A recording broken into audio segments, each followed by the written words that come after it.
Welcome to That's Good Sports podcast. I am Brandon Perna, your host, with Will Keys, your other host. Today, we've got some stuff to talk about. Continuation, I guess, of the week that it has been in this world we are living. We have NBA basketball returning. So there's some positive sports news. It looks like NFL coaches will be returning to facilities soon. And unless, I think with all the protests and everything happening, depending on the way coronavirus spreads or does not spread due to large gatherings of people, I think that is going to be at least like a good indicator of whether or not there will be fans at games this fall, possibly. And then we have both Vic Fangio, Drew Brees issuing apologies after saying the wrong things, different things. Vic Fangio had comments about not seeing racism in the NFL.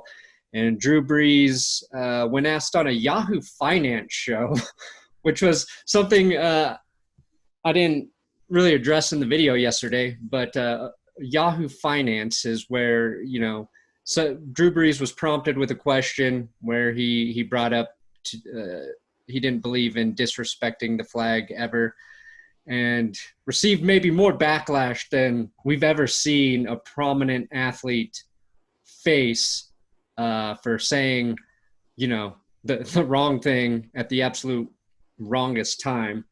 And we made a video about it yesterday. I think we tried to approach it in a fair and smart way.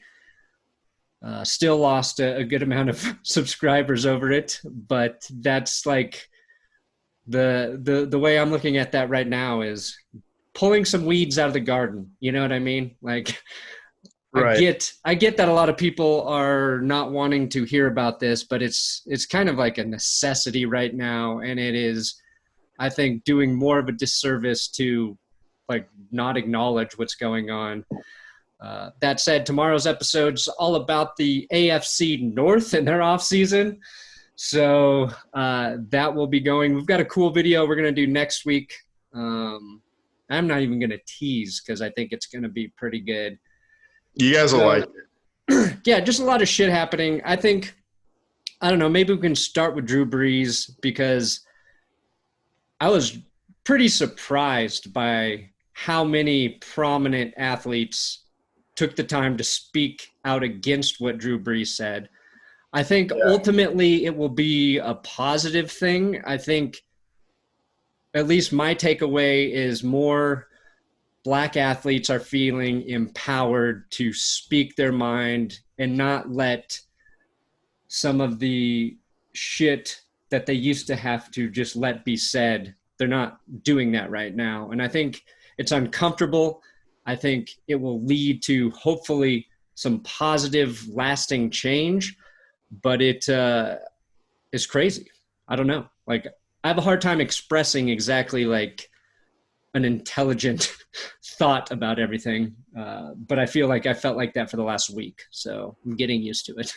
Yeah. I mean, no, I think we've said the right things via our videos this week for the most part, but it's also like we're in it's harder for us to comment on those kinds of things because we don't have the firsthand experience. And I think one thing we can say is that there's definitely been a shift in the right direction. If you think about the first time Colin Kaepernick took a knee in 2016, I think the first time was a preseason game in 2016. And then that kind of came to a head at the start of the 2017 season. And we remember that being a huge story, really. And not just a football story, but a story that involved the entire country, the president, other sports as well. And now we've seen the most of the sentiment shift in their favor almost 3 years later. And now you get one of the most prominent athletes in football, one of the best quarterbacks of all time, the guy who currently holds the passing yards record and the passing touchdowns record, just put his foot in his mouth. And, if he had said this 3 years ago, I don't think it would have been met with very much backlash at all. It would have been a blip in the radar, and it's because like the message was allowed to be misconstrued. There were not enough people standing up for the message that players were protesting. And I feel like that is what has changed so far, is like they're not going to let those messages get turned into something, different. Right. Right. Yeah. Like that's like, I feel like what the difference is between if he said it 3 years ago versus like saying it this week, which is not, it's like the timing completely changes everything about what he said. And a big part of it was this wasn't about the national anthem or the flag or about taking a knee in general. There's going to be there's a link between the two things, certainly, but it kind of came up unprompted, and it raised the questions as to why Drew Brees had to bring that up and why he said what he said. And, of course, he issued the apology today. And a lot of people, I think, appreciated the apology, and as many people didn't think it was an apology at all. Yeah. And that's, we're going to find out in the next, in the coming months leading up to the season. Yeah. I think, like, that's kind of what I tried to say yesterday in that, like, look, we knew Fangio's apology was coming. We knew Drew Brees' apology was coming. You'll never know, like, how genuine somebody's words are there. But I think for guys who have, like, specifically Drew Brees has had a good track record of trying to make a positive difference in the community. Maybe one of the best. World. And so it's like, I think, like, he deserves the chance to redeem himself, and he deserves an opportunity to make up for, not getting it. And it's not just not getting it when he was saying it. Like, a guy like Drew Brees has been in the locker room with players for years, and he didn't take the opportunity to let the message of what they were trying to do really sit in and like change his perspective on things. So I think that's what really hurt a lot of players. But I don't think Drew Brees is a bad person, and I think, like, he deserves a chance to make it right. And I don't know how you do that either. Like, there's not a fix. Like, you can't just give money to fix it. It's going to be a long time coming, and maybe it's one of those things that actually motivates him to do even more, and you get better results because of it. It's just like you're saying, like, you just got to wait and see. I don't know. It's also like we've gotten so used to people, and I hate using like the word cancel or cancel culture, right? But like, we've grown accustomed to somebody saying or doing the wrong thing, varying levels of, how bad it is what they say, and just immediately get torn to shreds for 24, 48 hours on the internet. And then we forget about it and move on to the next person who we feel offended by.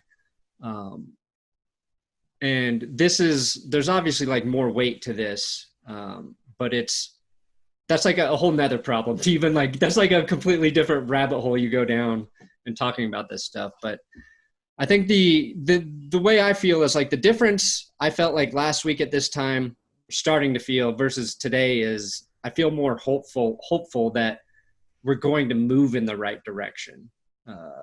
Like it's been uncomfortable. There's been a lot of bad and a lot of good we've seen over the last, week. but it feels like hopefully something is shifting to a positive outcome. I don't know. Yeah, I mean, it's supposed to be uncomfortable.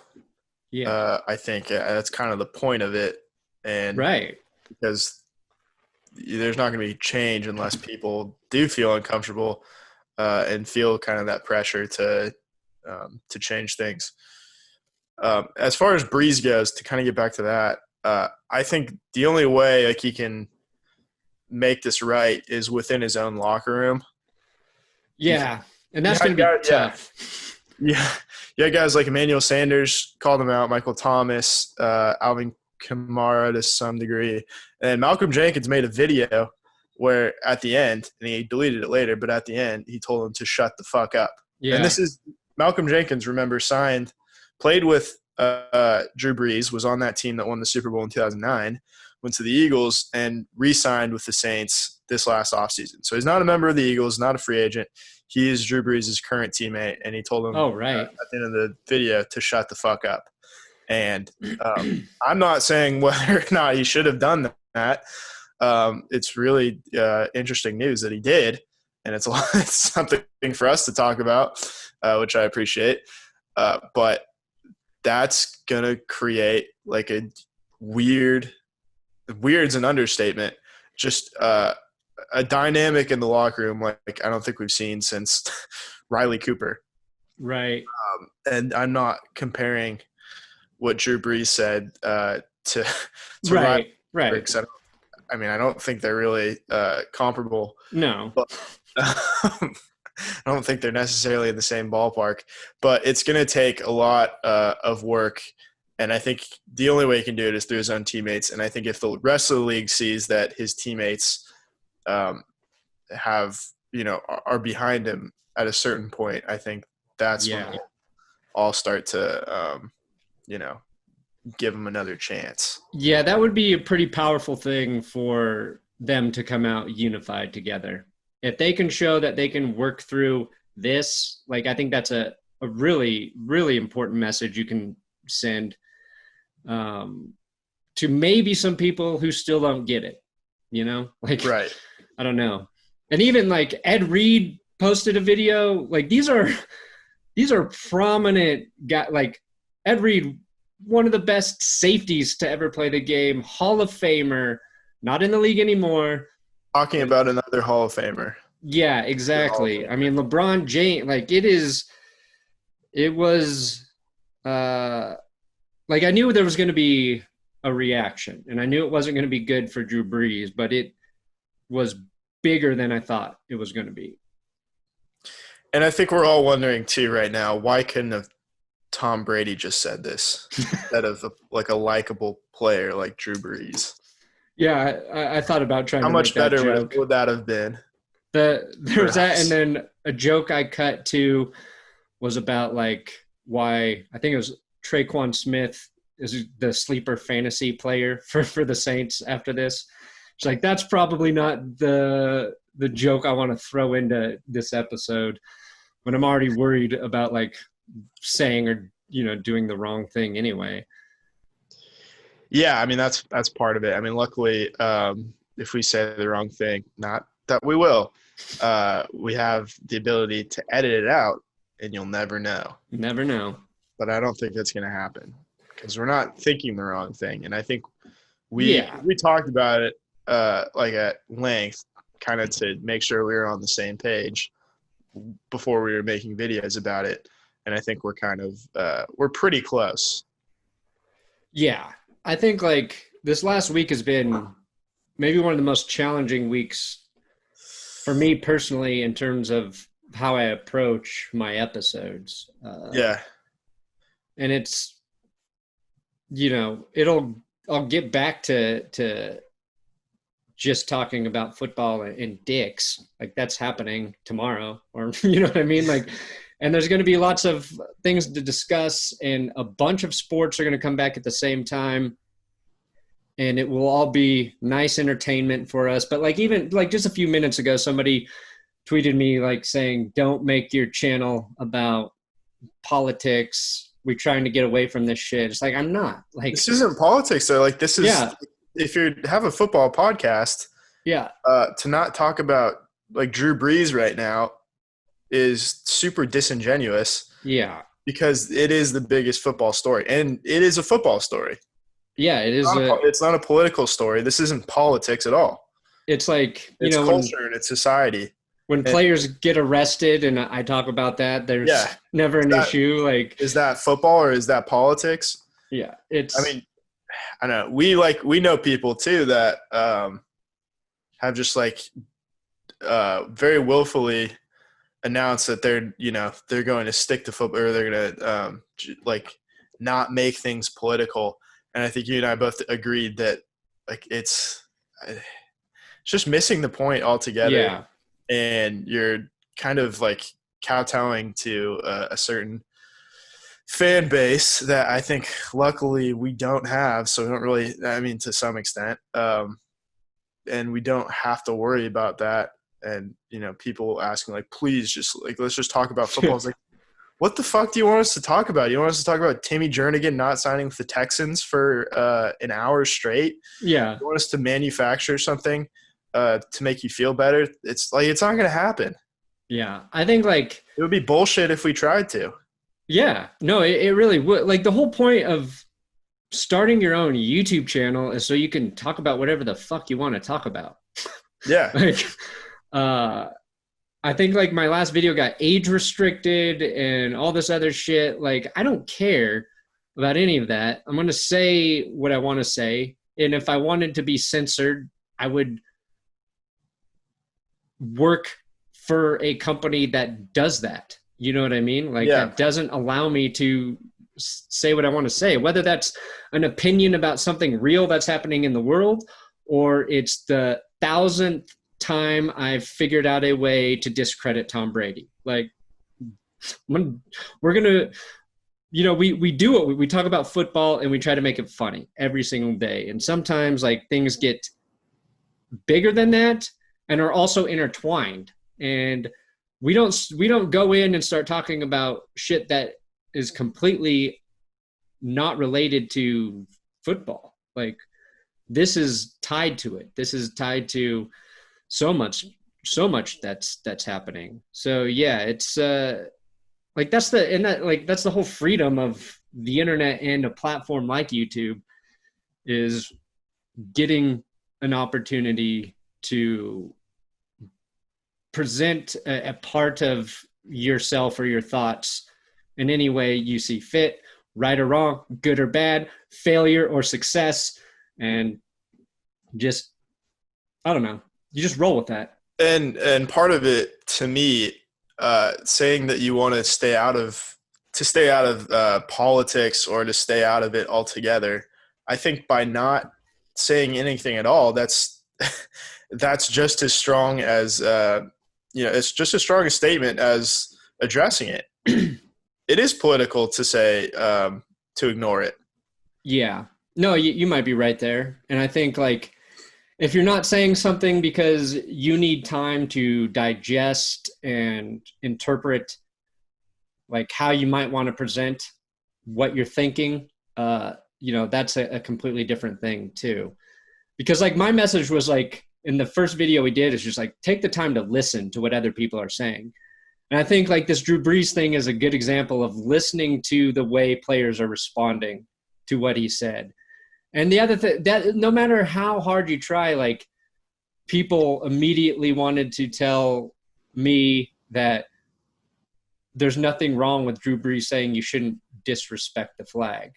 And it's like, yeah, like, I'm not saying like out of context, you should, yes, but like that's again, like that's not what this was about at all. So it's, but like, and I can focus on the negativity of it, but I've received more positivity from this than negativity. Yeah. Like, I've received so many DMs this week from people that were, was encouraging. I got new Patreon donations and videos where I wasn't promoting Patreon. And to me, that's like a huge, and not just because financially that helps me, but it's like somebody is saying, hey, I appreciate you saying what is true to you, and so much so that I want to support you with a donation. Like, I did not expect that to come from Monday's video or after yesterday's video. And I think like that far outweighed any negativity I got from it. So I think it's important to focus on that. And I think any sort of creator, it's when you're putting your shit out there, it's so much easier to see people hating on it or disagreeing with you or trying to like discredit you or take you down, like, because that sticks, that hurts, right?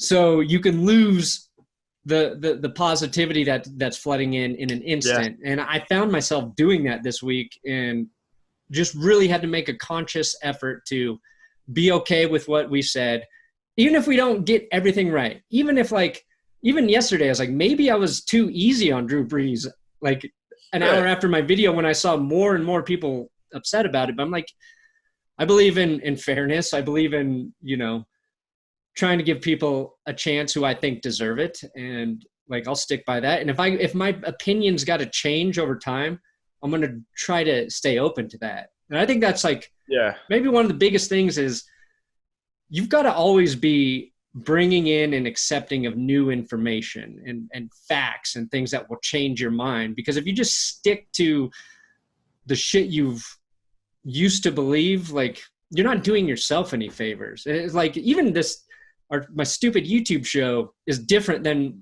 what it was when it started. And over the last 2 years, it's gotten better because I've had you to help me right through things. Like, I have another point of view and another opinion. Even though our opinions and points of views are similar, we're not always seeing the same thing the same way. Like, I'm so grateful to have another set of eyes and another brain helping me, navigate through shit. And, like, I think that's just part of the evolutionary process, whether that's you growing as a human or you growing in a creative space or reporters and journalists growing in how they cover sports, athletes growing in how they talk about it. It's like you have to try to – it's an athlete specifically is always trying to get better, right? If you've watched the Jordan documentary, I just watched the Lance Armstrong thing, which was different, but like they're always pushing themselves to be – on top of their game. And it's like, I try to take that message and hopefully apply it to what we do. And right now it's like, hopefully more people are trying to just do that with their daily lives. Maybe because we've all been stuck inside for months, more of us are being forced to see that and evaluate that, because life's been on a bit of a pause for a lot of people and they're being forced to reflect and reckon with some shit. So I don't know. Yeah. No, this is definitely a huge powder keg moment in this country. And obviously that has contributed to a lot of it. But kind of like, going off of what you said about, changing your mind over time. I think everybody's viewpoints should and will evolve over time, because no one believes the same thing that they did when they were 14, right, or 18, or I'm gonna turn 24, and I don't know if I'll think the same way when I'm 34. Yeah, you can't expect that to happen. No, the difference between what I thought when I was your age, which is what, like 11-year difference between the way I look at the world now, is completely different. Like I was into like metaphysical positivity philosophy shit that I took some like good points of, but like that's not what I'm into now. You know what I mean? Like I was trying to figure out what I was like trying to figure out what happens when you die, right? Like I was trying to figure out what life meant. And now we've all been through that phase. I'm focused on my career. I'm focused on starting a family. I'm like, it's just completely different. And it's not saying I'm better or worse, but yeah, you change a lot. You don't. Yeah. And I think the important thing too is to allow people to change their minds and not to crucify them for something that they thought or said in the past. If they have actually, if their opinion has evolved over time, not to hold what they thought previously, whether it was a few weeks ago or a few months ago or a few years ago, Yeah. To kind of just accept what they think now, because everyone's mind is going to change. And, hopefully Drew Brees is for the better. But, the way you change someone's mind is to talk to them and not to send them into exile, or like Shannon Sharp said, he should probably retire. But to help him change his mind and to hopefully, he'll listen. And Yeah. I think he will do that. But it has to be you have to create a dialogue where he's allowed to he's allowed to evolve too. Yeah. We I have think to that's a give him good point. I think everyone has to give him that opportunity. Yeah. I agree with that. And I think like a lot of Black people feel like they're tired of trying to give people those opportunities. So I Yeah. get like the frustration in seeing that with them too. And it's one of point. those things where like hopefully when a little more time passes, they can get back to, working on something like that with a guy like Drew Brees. And it's not on them to do that either, right? Like that's the other thing. It's on Drew Brees, I feel like, to initiate and do those things. And that's like the chance I think he needs to be afforded, I guess. Again, like if it were somebody who had like a shitty track record with a lot of this stuff, it would be different. And I think that's why it's surprising with Drew Brees. If this was like Kerry Collins who came out and said this, it would be that would be a huge deal. And at that point, I'm like, yeah, maybe do retire. But yeah, no, this is Drew Brees, and it's like a huge X factor for the Saints this season. Oh man, it's massive, because we could go from anywhere as far as we could range from Jameis Winston taking snaps for the Saints to the whole locker room kind of unites because of this, and they go and win the Super Bowl. Yeah, and it's kind of weird how Jameis Winston would get a pass to be the guy to replace Drew Brees. We were talking about that last night. It's like this is you remember the $1 million rape settlement, Jameis Winston in college, where that happened? Like, all right, okay, it's just let's maybe hold everyone accountable here. No, yeah, it's like Taysom Hill, man. It's Taysom Hill's team. Just let Taysom Hill do. Taysom Hill's team.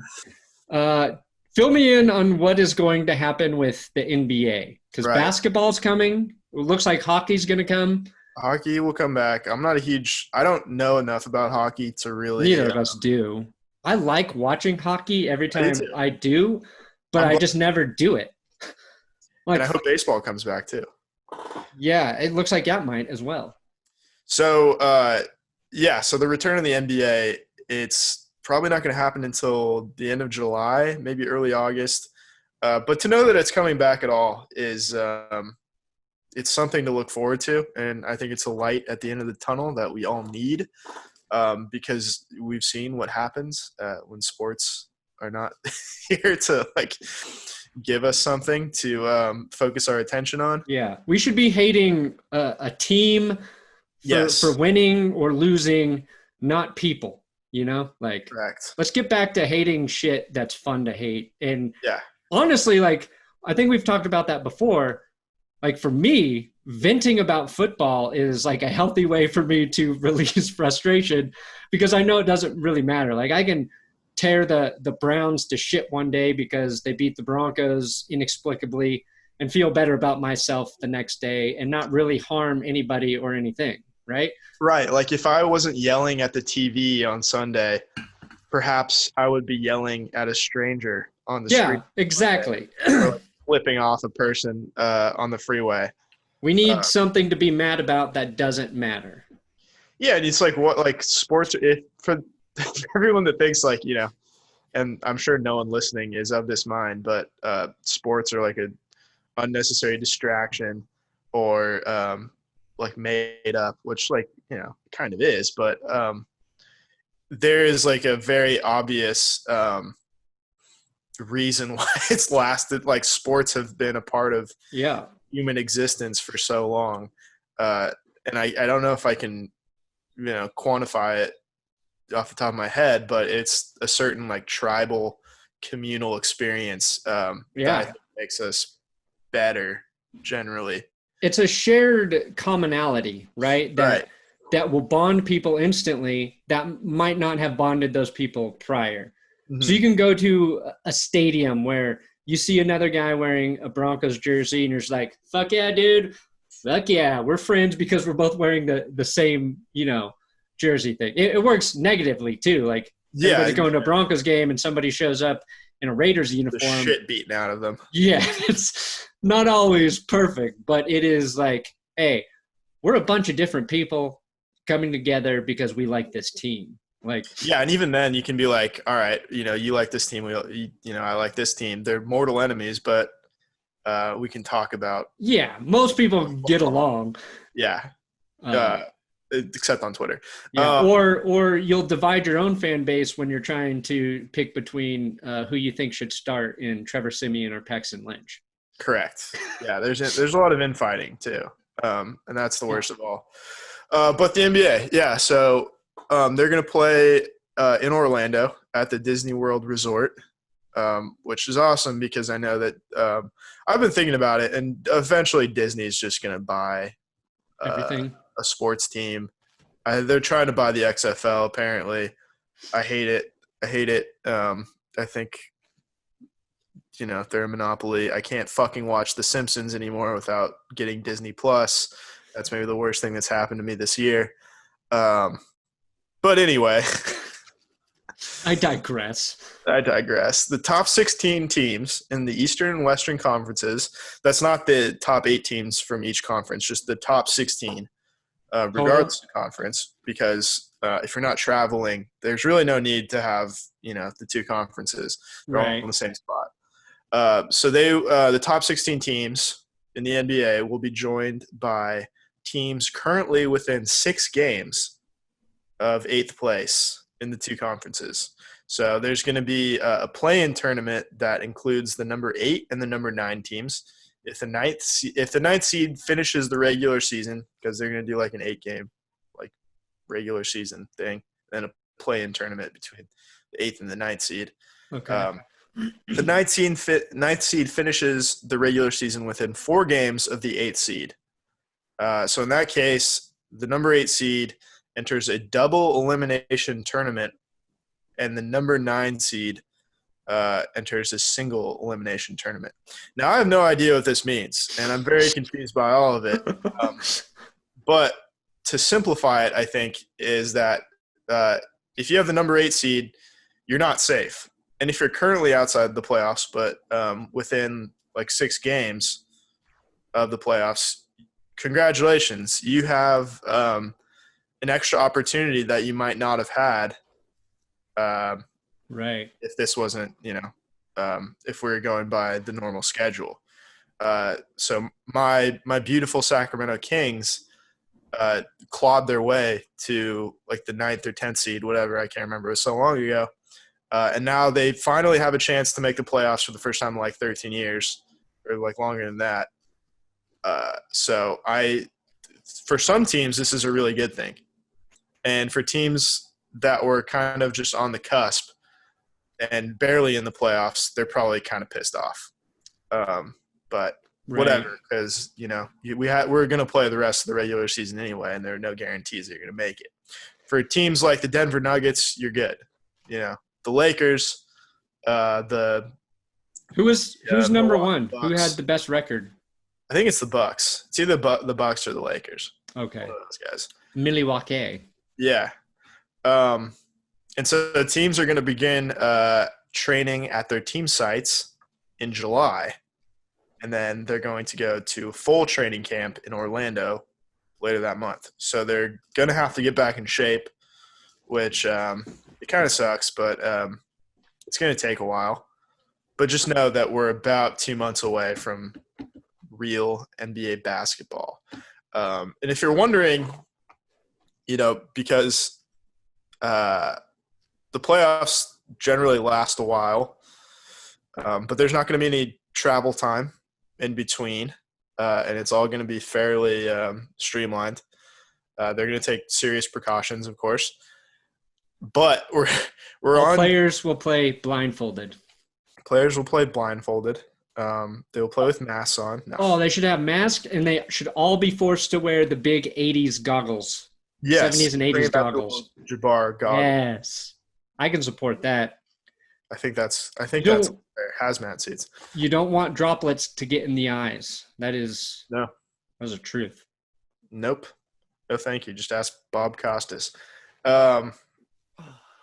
So we're on pace to have like the NBA playoffs kind of coming to a close right as football starts.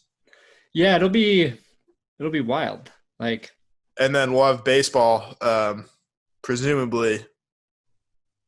I don't know if the schedule is going to look like, but we'll have baseball, basketball, and football kind of and intertwining hockey for longer. Yeah.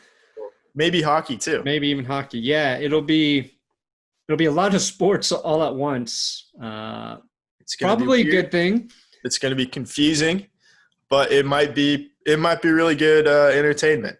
Right. I kind of, the chaos is going to be weird and a little strange, and perhaps the more we have to talk about that is actually game related will be very welcomed. Yes. I think I also saw that the NFL announced that there won't be joint training camp practices, which at first I was like, oh, of course. Yeah, you shouldn't do that. But then I was like, the teams are going to play each other in a couple days anyway. So I don't know if that actually does anything. Yeah. It was one of those things I was like, oh, yeah, that makes sense. And then I thought about it. I was like, wait, that does it? Does it make any sense? I guess you're limiting risk. Some of it, but it feels like, I don't know. It also feels like the whole pandemic has just kind of been forgotten. Oh yeah. And I was almost thinking oh, okay, after this, can we just pretend like there's nothing wrong? Please. Yeah, I'm just waiting. I think we need another week. So you need 14 days to see what happens case-wise. Yeah, and if nothing and I'm not optimistic about this, but say there's not a huge bump and hospitals aren't being overwhelmed, I say we pretend it never happened and just go full stadiums for football season. No precautions whatsoever, and we just kind of carry on like normal. Because if massive protests, people just huge crowds all together in very condensed areas doesn't make a difference, then a giant football stadium. I mean, there's hundreds of thousands of people getting together in Europe too. It is going crazy. To be it was let's ease back into trying to get back to normalcy. People can start going back to work, but we're going to distance everybody at work. Everybody's got to wear masks to work. Let's see how that goes. And it was smart. That's the right way, I think, to try and get back to functioning at a normal rate. And then, boom, just thousands of people together overnight, day after day after day. And now it's just well, let's see if it spikes again. We're basically back in early to mid-March once, the NBA first shut it down. We're right there where everybody's okay. And then boom, beginning to mid-April, we just see numbers skyrocket for cases. Yeah. And so mid-June, going to be a good indicator of how bad the COVID really is. We're going to see how COVID-ness our son is. Having a baby that's supposed to be due at the beginning of September, my number one concern is that the hospital is ready and equipped to bring my child into the world. That I can be in the same room with my wife when it happens, because there were places where that wasn't being allowed, that we know more about how that can affect a pregnant person because they're just starting to figure out how the coronavirus affects pregnant women. So it's just like, we've been extra cautious, and I'm just hoping that shit is good by that time. That's my number one concern. I think we can all get behind that. So no water birth is what you're saying. No, if I got to deliver it, I got to deliver it, but I would prefer not to. I do have good hands for delivering a baby, not too big. I was going to say like you've done it before. In my mind, Yeah, I've thought myself through it. Yeah. I've thought about what I would do, and I think I would do something good. Yeah, I just want to wear like receiver gloves to make sure you don't drop the baby. Right. I want to get like to the end of every podcast and just make people think about a child, my child coming out of my wife. That's the goal. Oh, I can't believe I didn't start. I was going to start the podcast on that. I figured out how to solve a big problem. Okay. So let's hear it. With all these protests, the issue has been unnecessary, violence from the police and unnecessary violence and looting from the people who aren't really there to protest, right? Yeah. And I thought if all men masturbated before they went out to do this, that would decrease significantly. I think if you masturbate before you go into the public, you're a lot less likely to do something anger motivated. Yeah, because like you're kind of like ashamed a little bit. You've gotten the poison off the brain. Your testosterone levels have dropped. Right. So what you're saying is state mandated busting. For all men going out to be a police officer during this time, going out to protest, all men got to rub one out. I think you're onto something. Just I don't know. Make sure you do it before you go into public and not during, because that's a different issue. Then you might get a fucking baton to the back of the knees. Yeah, you don't want that. No.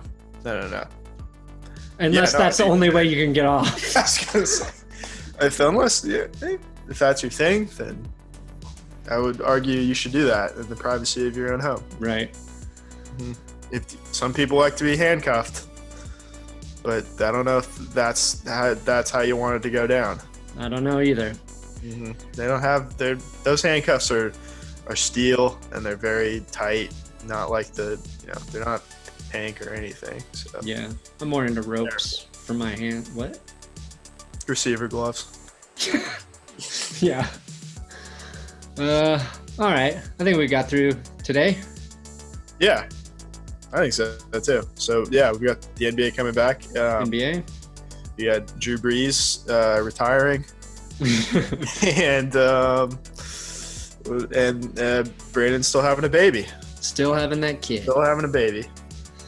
Yep, haven't changed your mind on that. Nope. Never felt better about the timing in my life. Yep. All right. Well, we made it through another podcast where we said everything correctly and all of our opinions are the right ones, and you should understand that by now. Thanks for listening, and leave some really good comments as long as they agree with us. Yeah, as long as they agree. Yep. Thanks, guys.